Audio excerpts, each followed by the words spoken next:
zaštite prirode u Republici Hrvatskoj pod nazivom Razminiranje, obnova i zaštita šuma i šumskog zemljišta u zaštićenim i Natura 2000 područjima u Dunavsko-Dravskoj regiji, Natura Vita, financiran je iz europskih strukturnih i investicijskih fondova. Partneri projekta su Hrvatske šume, Hrvatske vode, javna ustanova Park prirode Kopački rit, Ministarstvo unutarnjih poslova te Ministarstvo regionalnog razvoja i fondova Europske unije.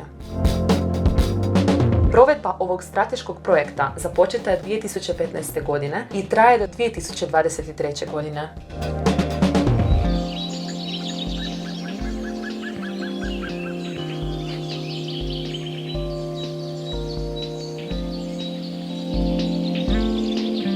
Cilj projekta je razminiranje, obnova i zaštita šuma, šumskog zemljišta te vodnih resursa.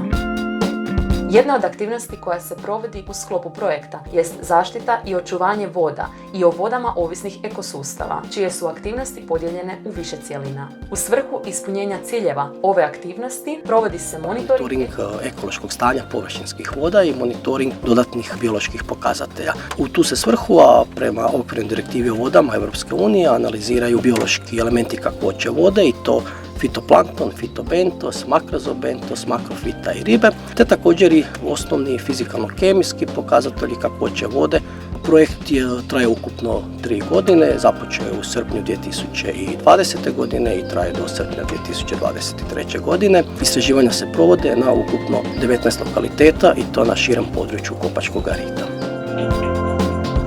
Ključni dio projekta obuhvaća razminiravanje, kojim je planirano razminirati 2534 hektara šuma i šumskog zemljišta. Do sada su sve predviđene površine razminirane. Sadnja bijele vrbe, crne i bijele topole, hrasta lužnjaka te poljskog jasena usmjerena je ka obnovi šuma i šumskih zemljišta na ukupno 1021 hektru. Izgradnjom i obnovom protupožarnih prosjeka nastoji se poboljšati protupožarna zaštita šuma u parku prirode. Projektnom aktivnosti naziva uspostava edukacijske infrastrukture završeni su građevinski radovi na edukacijsko-posjetiteljskom centru Podravlje.